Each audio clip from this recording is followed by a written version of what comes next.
Lanjut kepada Pak Wisber, siap-siap Pak Ibrahim.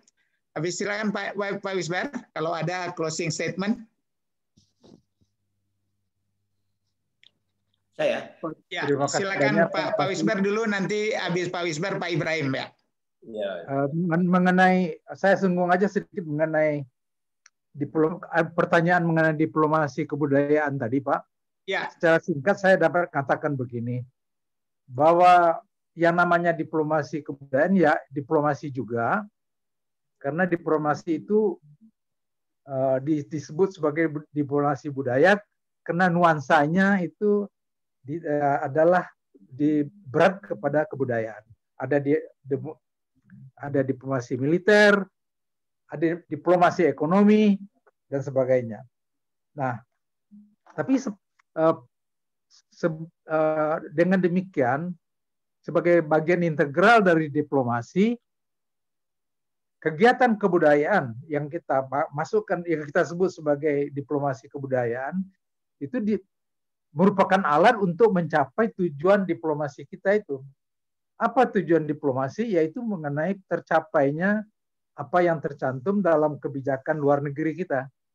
Pada hakikatnya diplomasi adalah instrumen utama untuk mencapai tujuan nasional yang tercantum di dalam kebijakan luar negeri nasional. Dan diplomasi kebudayaan adalah salah satu aspek dari diplomasi itu. Jadi dilaksanakannya secara terintegrasi dengan kegiatan diplomatik secara keseluruhan. Nah, dengan sekarang di samping itu tadi sudah diperkenalkan bahwa yang namanya diplomasi tidak hanya dilakukan oleh diplomat-diplomat dari Kemlu saja, tetapi juga dapat dilakukan oleh banyak pihak. Dan itu sekarang yang disebut sebagai multi-track diplomasi. Jadi guru besar yang sedang pergi ke luar negeri juga menjalankan diplomasi, termasuk rombongan-rombongan kebudayaan itu juga menjalankan diplomasi.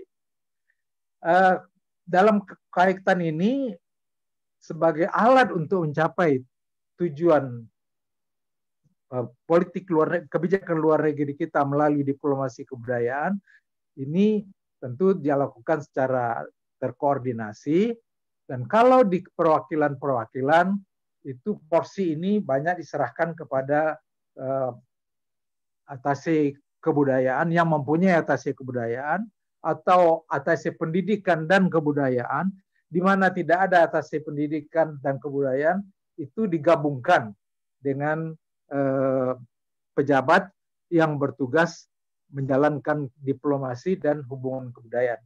Umpamanya ketika saya bertugas di Paris sebagai sekretaris 1 dan counselor, itu saya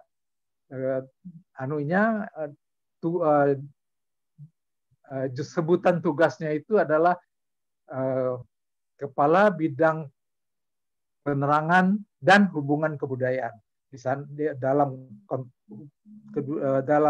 kedudukan ini, dalam posisi ini, saya juga menjalankan tugas-tugas diplomasi kebudayaan.